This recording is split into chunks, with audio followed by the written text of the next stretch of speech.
तर मित्रांनो, आजपर्यंत आपण घरात राहतो ते आपल्या फॅमिली संगती, प्लस कुणालाही आपण पर व्यक्तीला आपण इन्व्हॉल्व नाही करत. पण आपल्या स्टोरीमध्ये आज काहीतरी वेगळंच आहे.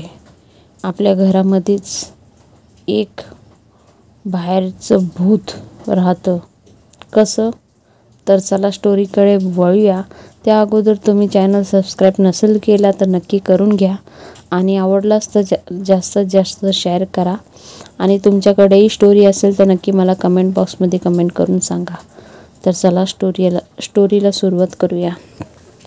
तर मित्रांनो, एक फॅमिली होती आणि त्या फॅमिलीमध्ये चुलता पप्पा ह्यांच्यामध्ये वाद वगैरे झाले, भांडणं झाली आणि वाटणी वगैरे झाले त्यांच्या जागा जमीन सगळ्यांमध्ये. तर हे जे व्यक्तीसंगती घडलेली घटना आहे, तर त्याच्या वाटेला जी जमीन आली आणि ती जमीन त्यांनी घेतली, पण एवढी फारशी काही नव्हती, थोडीफार होती जमीन.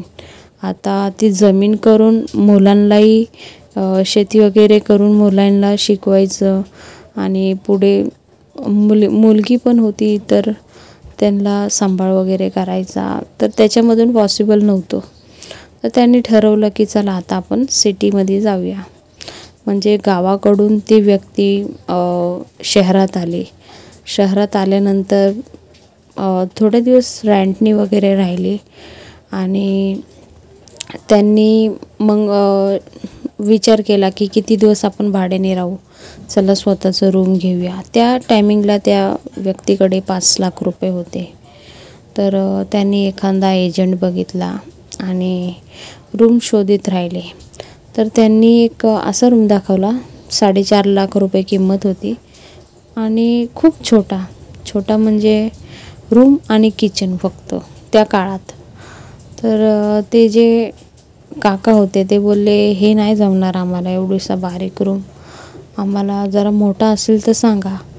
तर ते बोलले ठीक आहे मोठा, पण ते तुम्ही घेऊ शकत नाही. ते बोलले का? तर बोलले त्याच्यामध्ये भूताचा वास आहे, म्हणजे भूत वगैरे राहतात, चुडेल राहते.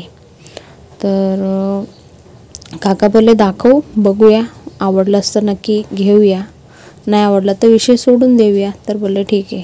मग ते जे एजंट होते ते काकांना रूम दाखवायला घेऊन जातात आणि तो रूम जो होता तो एवढा मोठा होता, 3-4 खोल्या, किचन, हे ते. पण तो रूम जे होता ते 15-1 वर्षापासून बंद होता. तर ते एजंट होते ते बोलले, हा जे रूम आहे मी तुम्हाला 5 लाखात देऊन टाकेन, विचार करा काय ते सांगा. आणि ते रूम मोठा असल्यामुळे काकाला सुद्धा आवडलेला. मग काकाने घरी सांगितलं असं रूम आहे, पण एक प्रॉब्लेम आहे. तर काकी बोलली काय? तर त्या रूममध्ये भूतं वगैरे राहतात, चुडेल वगैरे राहते, असं आजूबाजूवाली सांगत होते आणि एजंट पण सांगत होता. तर ती काकी बोलली चला एकदा जाऊन तर बघूया काय आहे काय नाही.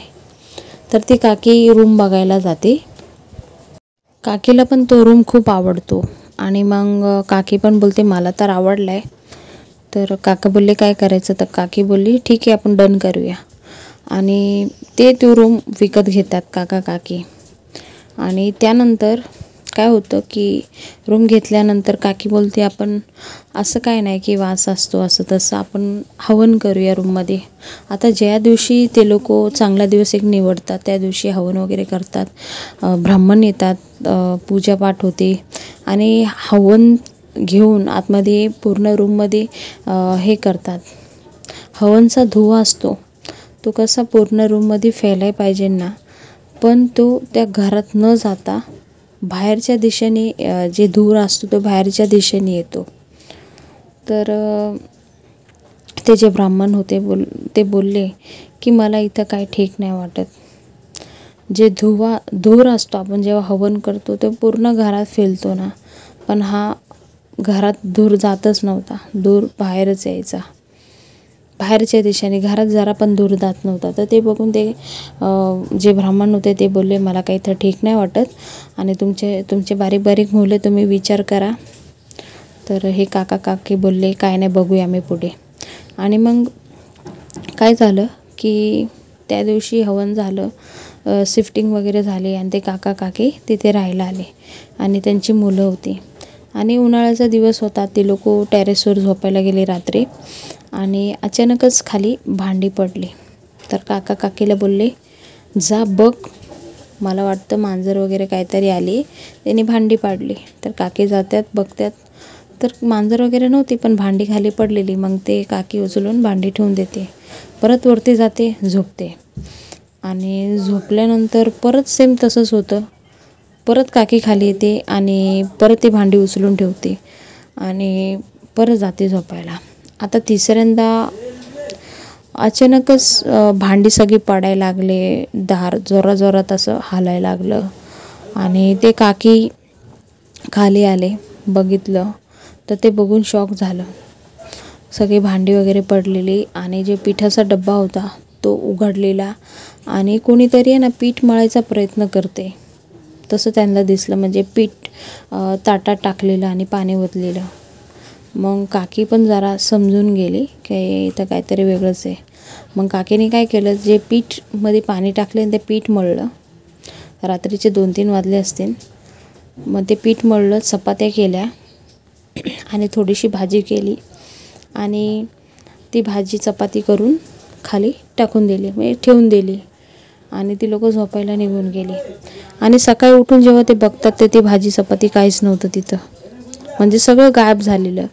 तर ते असं समजायला लागले की बाबा जी आत्मा होती तिला भूक लागलेली आणि ते खायला मागत होते, खायचा प्रयत्न करीत होते पण ती खाऊ नाही शकत. तर असं सीन झालेला. तर ती जी काकी होती ना ती रोज काय ना काय बनवलं का ती मग डेली चपाती भाजी वगैरे ठेवायला लागली. डाळ भात चपाती भाजी काय असो ते ठेवायची. आणि तिथे खाली जे रूम होता ना त्यातला एक रूम असा होता की तिथं म्हणजे ह्यांची जायला घाबरायची, सगळेच घाबरायचे. कोणी तिथे झोपायला वगैरे जात नव्हतं. आणि तो रूममध्ये ती चुडेल राहत होती. म्हणून ह्यांनी पण काय केलं, फक्त साफसफाई करायची, म्हणजे एक स्टोरूमसारखं बनवलेलं, सगळी वस्तू तिथं ठेवायची पण कोणी झोपायला जात नव्हतं. असंच चालत राहिलं. पण ती जी आत्मा होती ना ती चुडेल म्हणू शकतो, तिने काहीच नाही ह्यांना हानी वगैरे केली, कधीच त्रास दिला नाही. पण त्यांना सतत असं वाटायचं की घरात आहे ना कोण आहे, कोणतरी आपल्यावर लक्ष ठेवते काय, कोण आपल्याकडं बघते, त्यांना असं वाटायचं. जेव्हा ती लोक टी व्ही बघायचे, टी व्ही वगैरे बघून झाल्यावर बंद केली ना ऑटोमॅटिक टी व्ही चालू व्हायची. फॅन बंद करून गेले ना ऑटोमॅटिक फॅन चालू व्हायचा. आणि तिचं मन भरलं ना तर ती फॅन पण बंद करायची आणि टी व्ही बंद करायची. अशी त्यांच्यासंग ती घटना होत होती. पण ते कसं त्याने लाईटली घेतलं आणि त्याने जास्त लक्ष दिलं नाही आणि ते हानी वगैरे काही करत नव्हते, म्हणून ह्यांनी पण जास्त काय हे केलं नाही. आजच्या घडीला पण ती आत्मा त्यांच्या घरातच आहे. आणि मग थोड्या दिवसांनी त्यांनी विचार केला की रिनोव्हेशन करायचा घराचा. आणि त्यांनी आहे ना रिनोव्हेशन करायला, म्हणजे खूप जुनं घर होतं, बनवायला घेतलं, कॉन्ट्रॅक्टर बोलवले. आणि ते जेव्हा घर तोडायला लागले ना तर जो माणूस तोडीत होता ना तो वरून पडला, त्याचा पाय फ्रॅक्चर झाला आणि तो 10-15 दिवस म्हणजे आलाच नाही. मग ह्यांनी विचारलं तर ते बोलले असं असं झालं आहे. तर बोलले ठीक आहे. नंतर त्यांनी एक दुसरा कॉन्ट्रॅक्टर बघितला. तो त्याने काम करायला घेतलं ना तर त्याच्या हप्त्याच्या आतच डेथ झाली. तर हे सगळं बघून त्यांनाही वाटलं की हे जे चुडेल आहे ते काम करून देणार नाही.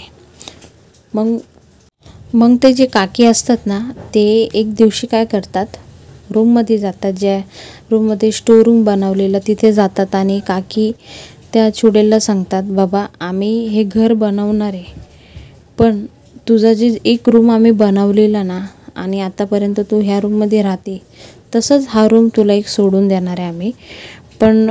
आणि हे कसं जुनं घर झालं आहे, उद्या उठून पडून जाईल, त्यापेक्षा आम्ही विचार केला की नवीन बनवायचा. तू टेन्शन घेऊ नको, तुला आम्ही काढणार नाही, तुझा एक रूम इथे राहणारच आणि तू ह्या रूममध्ये राहा. पण फक्त एवढी माझ्यावर मेहरबानी कर की मला हे घराचं काम एवढं करू दे, काय अडचणी आणू नको, एवढी रिक्वेस्ट केली. आणि ती काकी तिला कधी ताई बोलायची किंवा दीदी बोलायची. तर दीदीला रिक्वेस्ट केली, त्यानंतर तिने काहीच म्हणजे असं हानी वगैरे केली नाही आणि व्यवस्थित त्या घराचं काम केलं. आत्तासुद्धा ते व्यवस्थित घराचं काम केल्यानंतर त्यांनी एक रूम स्पेशली त्या चुडेलसाठी ठेवलेलं आहे. आणि त्यांना असं कधी कधी भास व्हायचा. आता त्यांचा मुलगा 10वीला गेला, 10वीची परीक्षा होती आणि तो रात्री अभ्यास करायचा. तर त्याच्या मम्मीनी त्याला सांगितलेलं डोर लॉक करायचा नाही, कारण ही लोक गेम वगैरे खेळायची आणि त्यामुळं मम्मीने नाही सांगितलेलं. तर आपलं हे उन्हाळ्याचे दिवस होते, गरमीचे दिवस, त्यांनी विंडो अर्धी ओपन केलेली आणि दार म्हणजे अर्धं खुल्लंच ठेवलेलं. तर त्याला असं वाटायचं का कोणतरी येऊन त्याच्यावर लक्ष ठेवतं आहे आणि त्याला वाटलं कोणतरी म्हणजे मम्मीच असणार, मम्मी येऊन माझ्यासारखं. आणि हां, त्याला कोणतरी बघायचं, त्यालाही म्हणजे असं वाटायचं कोण आले गेले असं. तर त्याला वाटायचं असेल मम्मी. आणि एक्झाम वगैरे झाली, रिझल्ट आला, खूप चांगले मार्क आले त्याला. तेव्हा बोलायला लागलं मम्मी हे सगळं तुमच्यामुळे, कारण जेव्हा मी रात्री अभ्यासाला बसायचो तर तू सतत येऊन माझ्यावर लक्ष ठेवायची. तर तिची मम्मी बोलली मी कधीच मध्यरात्री उठून तुझ्यावर लक्ष ठेवलं नाही का तू अभ्यास करतोय की काय करतोय. मग तो मुलगा समजला की हे चुडेल काकीच करीत होते जे काय करीत होते ते. तर मित्रांनो, आता पण ते लोक त्याच घरात राहतात आणि आताही त्यांना असं फील होतंच की कोण ना कोण त्यांच्या घरी आहे आणि ते घरात आहे त्याचं काय ना काय म्हणजे मुमेंट चालूच असते. तर ही होती एक भुतिया घरची स्टोरी, हॉन्टेड हाऊसची स्टोरी. तर तुम्हाला कशी वाटली नक्की कमेंट बॉक्समध्ये कमेंट करून सांगा. आणि तुमच्याकडे स्टोरी असेल तर नक्की कमेंट बॉक्समध्ये कमेंट करून सांगा आणि आपण तुमची स्टोरी जी आहे ती आपण आपल्या चॅनलवर नक्की सांगूया. तर मित्रांनो, पुन्हा भेटूया एक नवीन व्हिडिओ सांगते. तोपर्यंत बाय बाय, थँक्यू. जय हिंद, जय भारत, भारत माता की जय, वंदे मातरम, जय श्रीराम.